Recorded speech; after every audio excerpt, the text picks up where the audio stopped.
Selamat siang, saudara yang saya kasih di dalam Tuhan kita Yesus Kristus. Salam Maranatha. Tuhan Yesus memimpin dan menjaga kita sampai kedatangannya kedua kali. Salam sehat. Jadi saudara yang saya kasih di dalam Tuhan kita Yesus Kristus, khususnya Tunas Jemaat GBI Logos, saudara yang pada saat ini berada di rumah, dan juga saudara-saudara saya yang lain yang hari ini saudara berbakti berjemaat, saudara juga tetap dalam sehat di dalam pimpinan dan penyertaan Tuhan. Nah, saudara-saudara yang saya kasih di dalam Tuhan kita Yesus Kristus, bersama saya Penginjil Aji Sastro, saya akan berbicara mengenai firman Tuhan yang terdapat di dalam Alkitab, ya, sebagaimana seperti biasa kita sebagai orang percaya pada hari Minggu kita berkumpul berbakti berjemaat. Namun di waktu yang kesempatan ini saya akan menyampaikan firman Tuhan ya melalui video ini ya sesuai dengan situasi dan kondisi kita saat ini, di mana orang tidak boleh berkumpul dalam jumlah yang banyak karena kita tahu kondisi saat ini adalah masih dalam kondisi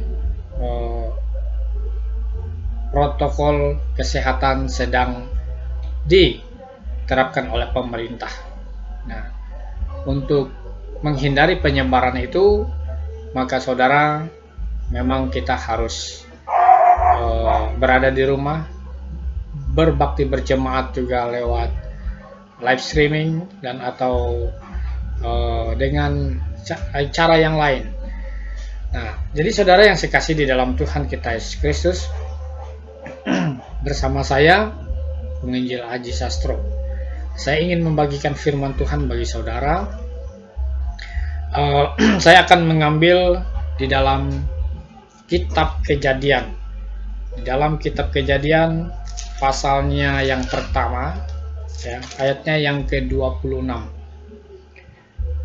Saya akan bacakan buat saudara.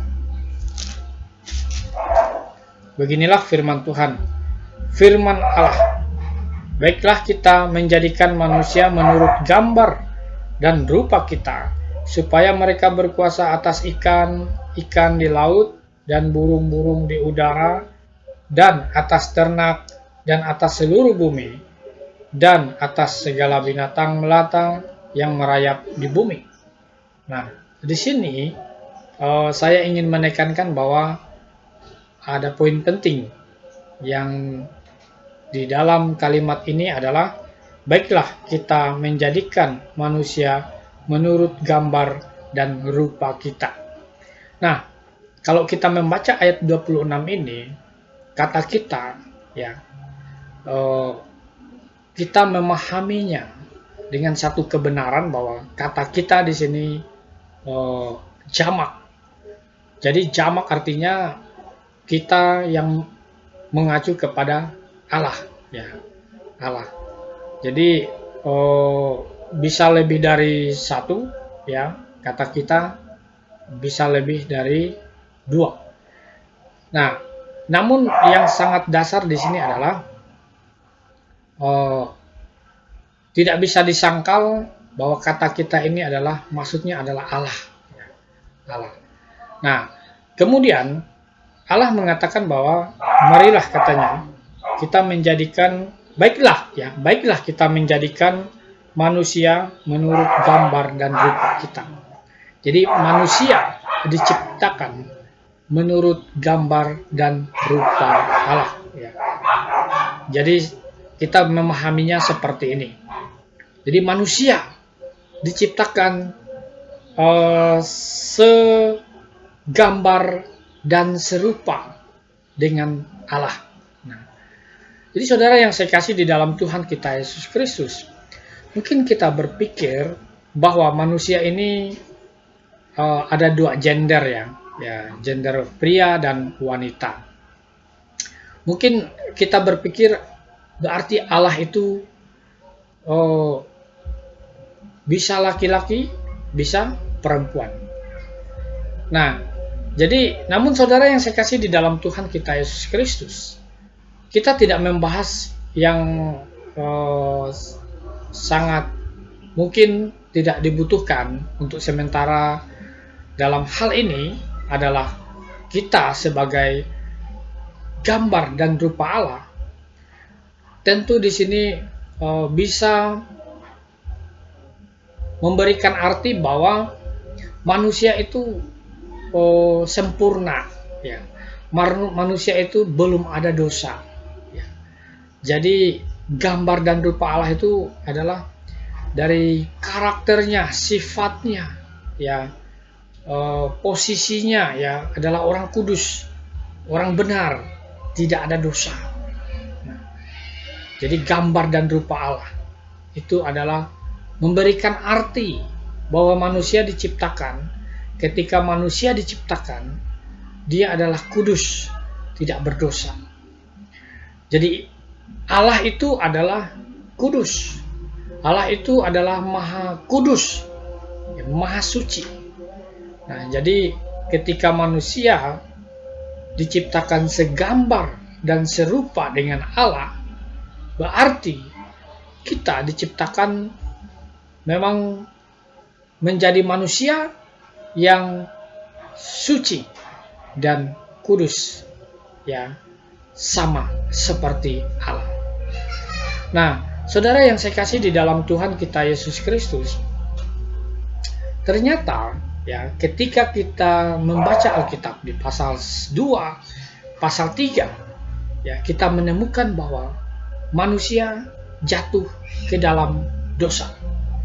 Nah, ketika manusia jatuh ke dalam dosa, ya, berarti gambar dan rupa Allah ini boleh saya katakan sudah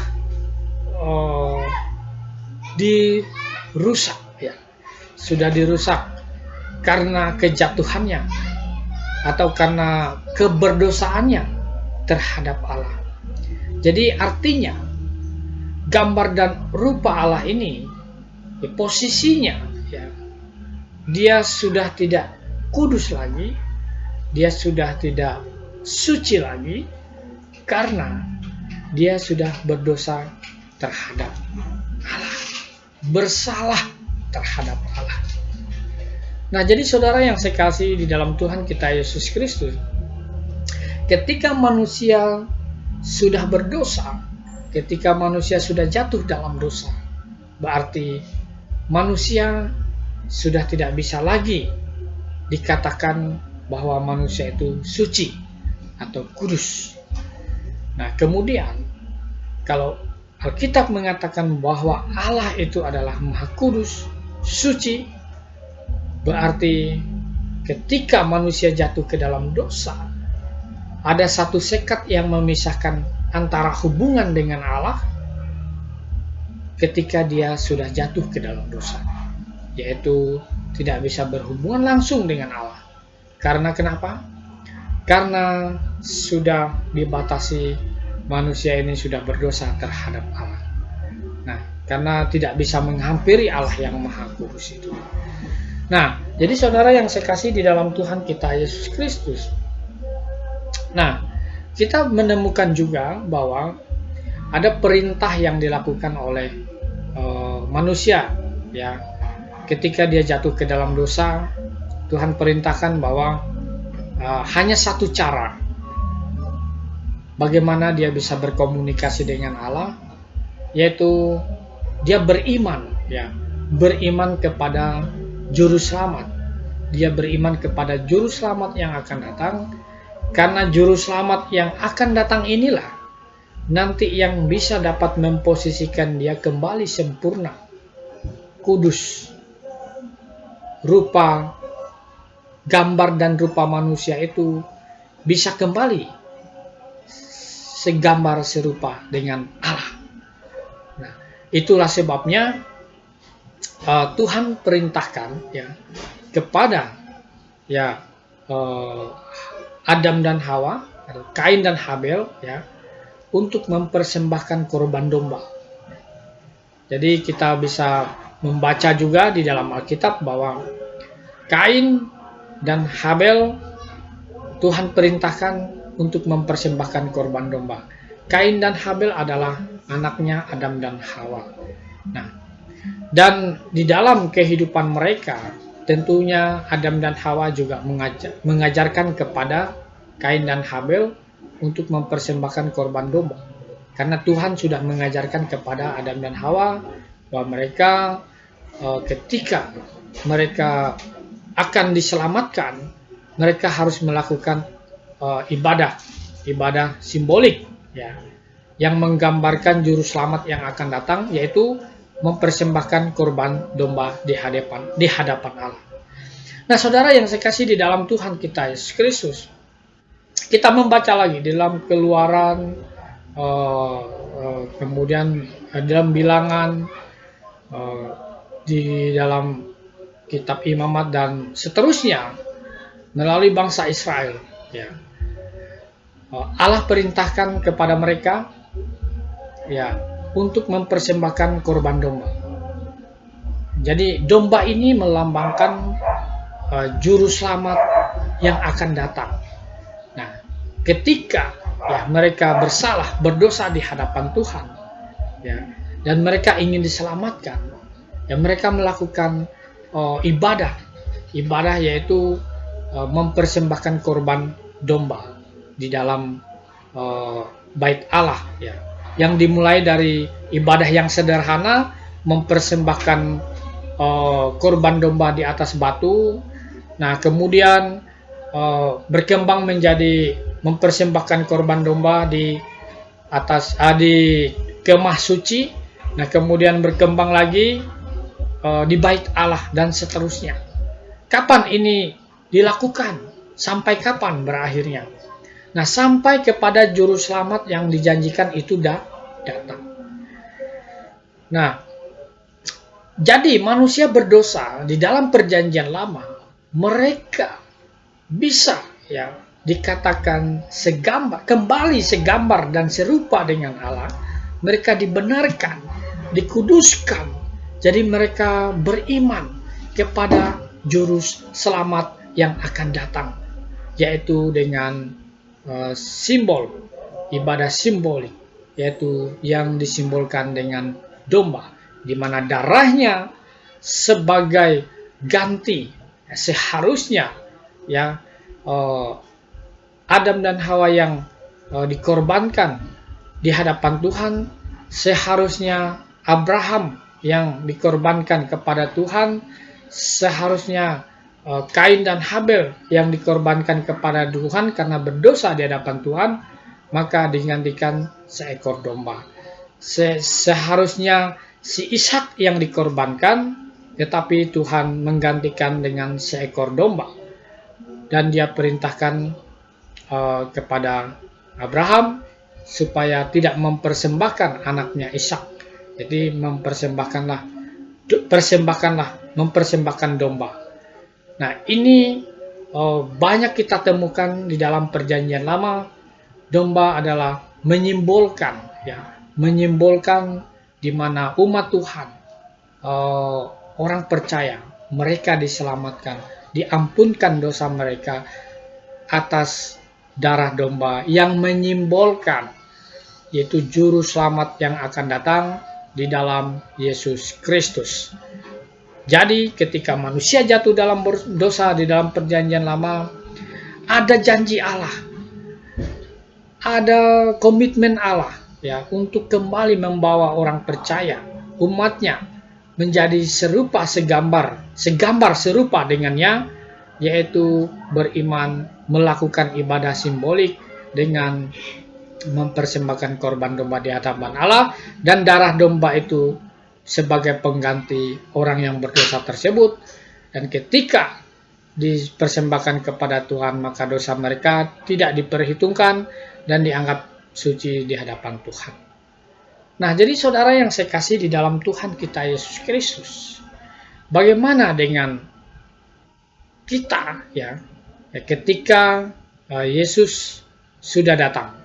Nah, ketika kita membaca di dalam 1 Yohanes ya, di dalam Injil Yohanes pasal 1 ayat 29, Yohanes berkata, katanya, lihatlah anak domba Allah menghapus dosa dunia, yaitu menunjuk kepada Yesus. Berarti iman di dalam perjanjian lama tadi yang disimbolkan domba itu, yaitu mengacu kepada Yesus Kristus yang disimbolkan sebagai domba. Nah, jadi kenapa kita bilang bahwa Yesus itu adalah anak domba Allah? Kita bisa tahu bahwa Alkitab sudah mengatakan, di dalam Injil Yohanes sudah jelas mengatakan, lihatlah anak domba Allah menghapus dosa dunia. Jadi anak domba Allah menghapus dosa dunia. Jadi dosa ditanggung atas anak domba Allah. Siapa anak domba Allah itu? Yaitu Yesus Kristus. Dia adalah simbolik dari domba di dalam perjanjian lama, dan Yesus Kristus adalah hakikat keselamatan domba itu di dalam perjanjian baru. Nah, jadi saudara yang saya kasih di dalam Tuhan kita Yesus Kristus, sekarang kita berada pada zaman di mana Kristus sudah melakukan ya tugasnya, yaitu menanggung dosa seisi dunia. Jadi dia mati, tersalib, kemudian bahkan dia tersalib, dia mati, bahkan dia bangkit dari antara orang mati dan membuktikan bahwa dia adalah Allah, ya, membuktikan bahwa Yesus adalah Allah. Dia bukan manusia biasa, tetapi dia manusia yang tidak berdosa, tetapi dia adalah Allah yang menjelma dalam daging menjadi manusia, dan terbukti selama 3 hari ya dia mati ya dan bangkit pada hari yang ketiga. Ini sudah membuktikan bahwa Kristus adalah Allah. Nah, artinya dia sudah menyelesaikan dosa dunia. Jadi semua dosa tertanggung atas Kristus. Nah, baik dosa manusia yang pertama, dosa manusia yang dulu manusia itu buat, dan yang sekarang dan nanti yang akan manusia itu buat, tertanggung atas Kristus. Nah, kita bisa melihat ayatnya di dalam 1 Yohanes pasal 2 ayat 2 ya. Saya membacakan buat kita. Jadi saudara yang saya kasih di dalam Tuhan kita Yesus Kristus, saya akan membuka firman Tuhan ini. Mari kita melihat 1 Yohanes pasal 2 ayat 2 ya. 1 Yohanes pasal 2 ayat 2, demikianlah firman Allah ya. Dan ia adalah pendamaian untuk segala dosa kita, dan bukan untuk dosa kita saja, tetapi juga untuk dosa seluruh dunia. Nah, jadi saudara yang saya kasih di dalam Tuhan kita Yesus Kristus, sekarang bagaimana kita yakin bahwa kita atau saya ini manusia berdosa, saya bisa kembali segambar dan serupa dengan Allah. Jadi saya tidak ada dosa lagi. Nah, jadi saudara yang saya kasih di dalam Tuhan kita Yesus Kristus, ya, apakah sekarang di dalam perjanjian baru kita saat ini, ya, pada yang hidup zaman akhir ini, ya, kita bisa diselamatkan, kita bisa memiliki posisi kudus, suci, tidak berdosa di hadapan Allah. Nah, saudara yang saya kasih di dalam Tuhan kita Yesus Kristus, ya, saya ingin memberitahukan kepada saudara, ya, jikalau kita membaca Alkitab, jikalau kita membaca firman Allah, kita akan tahu sebenarnya kita ini juga akan tetap bisa ya kudus, suci, benar di hadapan Allah, dan kita bisa segambar dan serupa dengan Allah. Nah, jadi saudara yang saya kasih di dalam Tuhan kita Yesus Kristus, saya akan membuka ayatnya di dalam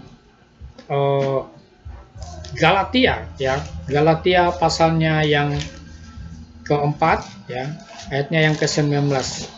Kita akan buka Galatia pasal 4 ya, ayatnya yang ke-19.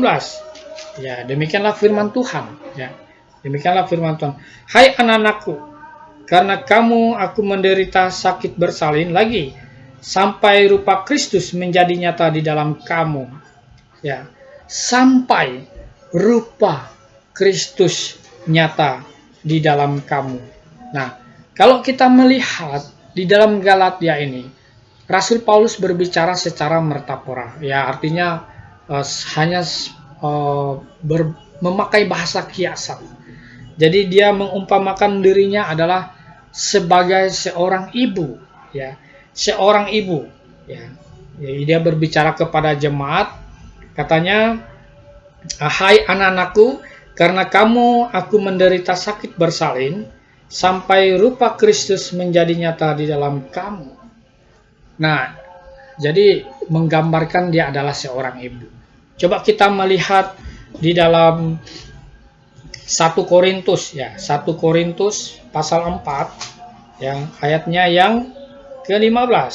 1 Korintus pasal 4 ayatnya ke-15. Jadi, saudara yang saya kasih di dalam Tuhan kita Yesus Kristus, semua yang kita ingin tahu untuk saat ini agar kita kembali bisa segambar dan serupa dengan Allah, tentu ada keterangan yang disampaikan kepada kita melalui firman Allah. Nah, kemudian ayat 15. Sebab sekalipun kamu mempunyai beribu-ribu pendidik dalam Kristus, kamu tidak mempunyai banyak bapa, karena akulah yang dalam Kristus Yesus telah menjadikan bapamu oleh Injil yang kuberitakan kepadamu. Jadi ketika ya kita bisa lahir ya di dalam iman kepada Yesus Kristus ya, Paulus berbicara kepada jemaat di Korintus, mereka lahir memiliki iman yang benar, diawali dari pemberitaan Yesus Kristus oleh Rasul Paulus, bahwa dialah Rasul Yesus, yang kepada dialah jemaat di Korintus harus menerima bahwa Injil yang benar, Yesus yang benar, bahkan roh yang benar itu diajarkan oleh Rasul Paulus, karena dia adalah Rasul yang langsung dipilih oleh Kristus. Nah, artinya ketika orang yang ada di Korintus, mereka ingin segambar dan serupa dengan Allah, dengan memiliki iman di dalam Yesus Kristus, dengan ada satu pertobatan di dalam Kristus. Mereka lahir dari iman di dalam Kristus yang disampaikan oleh Rasul Paulus. Dia menggambarkan dirinya seorang bapa di sini. Artinya seorang bapa yang mendidik anaknya lahir di dalam iman yang benar di dalam Yesus Kristus. Nah, kemudian kita kembali melihat di dalam 1 Tesalonika ya. 1 Tesalonika pasal 2 ayat 11. Ya. 1 Tesalonika pasal 2 ayat 11. 1 Tesalonika pasal 2 ayat 11. Nah, demikianlah firman Tuhan, saya bacakan buat saudara. Kamu tahu betapa kami seperti bapa terhadap anaknya, anak-anaknya telah menasihati kamu dan menguatkan hatimu seorang demi seorang. Jadi, di dalam Galatia, ya, Paulus menggambarkan dirinya seorang ibu yang mengajar, yang mendidik anaknya untuk lahir, bertumbuh, berbuah di dalam Kristus, agar nyata rupa-rupa Kristus itu ada di dalam setiap anak-anaknya. Ya, orang percaya tentunya, tubuh Tuhan, jemaat Tuhan yang sudah diselamatkan, yang sudah memiliki pertobatan di dalam Kristus Yesus. Nah, jadi saudara yang saya kasih di dalam Tuhan kita Yesus Kristus, kita manusia, ya, semua sudah berdosa, ya, sudah berdosa. Karena dosa manusia yang pertama, maka kita berdosa. Nah, karena kita adalah keturunan Adam dan Hawa, jadi kita berdosa atas dosa Adam. Nah, jadi saudara yang saya kasih di dalam Tuhan kita Yesus Kristus, di dalam Galatia, ya, kita melihat sempurna, ya, supaya kita sempurna di dalam Kristus, katanya. Nah, saya kembali membacakan buat kita. Hai anak-anakku, karena kamu aku menderita sakit bersalin lagi, sampai rupa Kristus menjadi nyata di dalam kamu. Rupa Kristus nyata di dalam kamu. Jadi saudara yang saya kasih di dalam Tuhan kita Yesus Kristus, rupa Kristus nyata di dalam kamu. Coba kita membuka 2 Korintus. 2 Korintus pasal 13. Pasal 3 ayat 8, ya. 2 Korintus pasal 3 ayat 8. Nah, jadi orang Kristen, ya, memiliki posisi yang sama, ya, seperti ketika manusia diciptakan pertama kali, belum jatuh dalam dosa, yaitu segambar dan serupa dengan Allah di dalam Kristus. Nah, kita membuka pasal 3 ayatnya yang ke-18.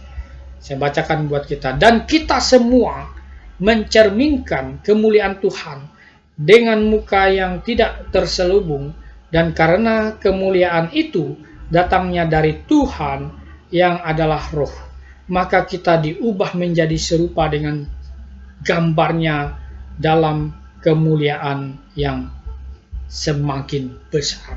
Maka katanya, maka kita diubah menjadi serupa dengan gambarnya, ya. Kita serupa dengan gambar Kristus. Nah, berarti kita tidak ada dosa, kita suci di hadapan Allah, kita dibenarkan oleh Kristus, oleh kematiannya, oleh kebangkitan Kristus, ya. Orang percaya memiliki posisi kudus, benar, artinya serupa, segambar dengan Allah, ya. Ini sangat jelas, saudara. Dan kita semua mencerminkan kemuliaan Tuhan dengan muka yang tidak terselubung. Dan karena kemuliaan itu datang dari Tuhan yang adalah Roh, maka kita diubah menjadi serupa dengan segambarnya dalam kemuliaan yang semakin besar.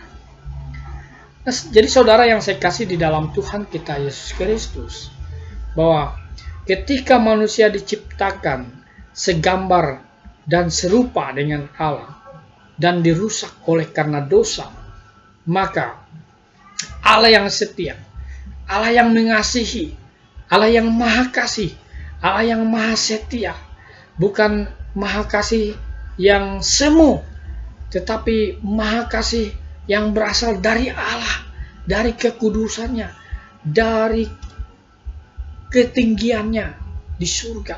Dia adalah Allah yang kudus, yang tidak bisa dijamah dan disentuh, bahkan dihampiri oleh dosa. Tetapi saudara saya kasih di dalam Tuhan kita Yesus Kristus, apakah saudara sebagai orang Kristen, saudara memahami bahwa saudara adalah rupa dan gambar Allah, ya? Nah, saya percaya orang Kristen yang sudah lahir baru, yang sudah mengalami pertobatan di dalam Kristus, dia memiliki posisi, status bahwa dia adalah rupa dan gambar Allah di dalam kemuliaan Kristus Yesus. Nah, oleh siapa? Oleh Roh. Katanya, ketika kamu bertobat dan percaya terima Yesus, maka Roh Kudus memateraikan engkau menjadi miliknya, menjadi milik Allah. Efesus 1 ayat 13. Nah, jadi saudara yang saya kasih di dalam Tuhan kita Yesus Kristus, jadilah kita orang Kristen yang menggambarkan hidup kita ini adalah rupa-rupa Allah, rupa-rupa Kristus, saudara. Kita bersaksi bagi nama Kristus untuk saat ini. Nah, jadi saudara yang saya kasih di dalam Tuhan kita Yesus Kristus, firman Tuhan mengatakan bahwa Kristus mati tersalib, ya, di kayu salib, ya, oleh karena dosa kita. Tetapi kita menggantikan Yesus hidup di muka bumi ini. Ya, kita menggantikan Yesus hidup. Inilah yang dikatakan bahwa kita rupa dan gambarnya itu karena gambarnya Kristus. Ya, orang percaya adalah gambar dan rupanya dan rupa Kristus. Kenapa orang percaya gambar dan rupa Kristus? Karena orang percaya adalah orang-orang yang di dalamnya, ya, dalam satu jemaat, ya, dalam satu jemaat lokal itu Alkitab katakan adalah tubuh Tuhan, tubuh Kristus. Maka kita ini adalah rupa dan gambar Kristus. Kalau jemaat Tuhan, di mana yang di dalamnya adalah orang-orang percaya yang lahir baru, yang di dalamnya ada Roh Kudus, itu adalah bagian daripada gambar dan rupa Allah. Orang percaya. Ya. Jadi gambar dan rupa Allah. Setiap orang percaya. Ya. Yang masuk dalam satu jemaat lokal. Di mana dia adalah tubuh Tuhan. Jadi saudara yang saya kasih di dalam Tuhan kita Yesus Kristus. Saudara-saudaraku dimanapun saudara berada. Yang saya kasihi di dalam Tuhan kita Yesus Kristus. Kita ini adalah gambar dan rupa Allah di dalam Yesus Kristus. Nah, tetapi saudara, ya, orang Kristen, ya, jemaat Tuhan atau tubuh Tuhan yang dikatakan adalah gambar dan rupa Allah di dalam Kristus adalah orang Kristen yang mengalami pertobatan dan lahir baru. Pertobatan dan lahir baru. Bukan orang Kristen yang saat ini kehidupan mereka masih bebas saudara, seperti dunia. Mereka masih hidup di dalam kegelapan. Ya, hidup mereka masih sangat duniawi, ya. Jauh dari persekutuan-persekutuan orang percaya. Ya, jadi status mereka orang Kristen. Nah, jadi saudara yang saya kasih di dalam Tuhan kita Yesus Kristus, apakah bisa dikatakan mereka ini adalah gambar dan rupa Allah? Mereka masih hidup di bawah kuasa kegelapan. Salah satunya hidup di bawah kuasa kegelapan, masih menyembah Allah lain. Ya, itu adalah orang yang hidup di bawah kuasa kegelapan. Mereka salah menyembah Allah. Yang mereka sembah adalah ilah-ilah lain, bukan Allah yang benar. Nah, jadi saudara yang saya kasih di dalam Tuhan kita Yesus Kristus, saya merindukan saudara yang belum sungguh-sungguh bertobat dan percaya menerima Yesus sebagai Tuhan dan Juru Selamat. Mulai dari sekarang saudara harus berpikir, saya ini orang Kristen. Orang Kristen adalah pengikut Kristus. Jadi saya harus mengenal ajaran Kristus dengan benar. Dan saya adalah gambar dan rupa Allah di dalam Kristus. Kristus menggantikan saya mati tersalib. Dan saya menggantikan Yesus hidup di dunia ini. Saya bersaksi bagi nama Yesus. Ini adalah kata firman Tuhan. Jadi saudara yang saya kasih di dalam Tuhan. Sampai kedatangan Yesus yang kedua kali. Kita tetap mempertahankan dan berdiri teguh di dalam iman kita di dalam Yesus Kristus.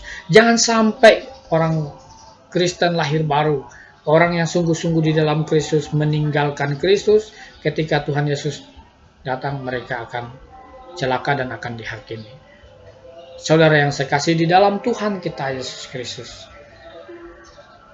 segambar dan serupa dengan Allah. Jadi segambar dan serupa dengan Allah. Jadikanlah diri Anda, ya, pengikut Kristus yang merupakan segambar dan serupa dengan Allah. Jadi kita orang benar, kudus di hadapan Allah secara posisi. Kemudian hati kita kudus di hadapan Allah karena penebusan Kristus di dalam diri kita. Jadi saudara yang saya kasih di dalam Tuhan kita Yesus Kristus, nah saya membuka kitab Roma, ya, kitab Roma yang terambil di dalam kitab Roma. Ya, dalam kitab Roma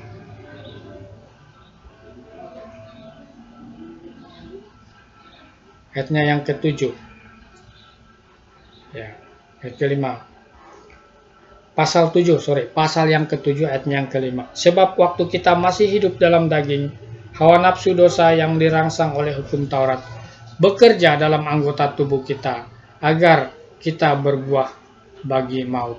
Tetapi sekarang kita telah dibebaskan dari hukum Taurat sebab kita telah mati bagi Dia yang mengurung kita, sehingga kita sekarang melayani dalam keadaan baru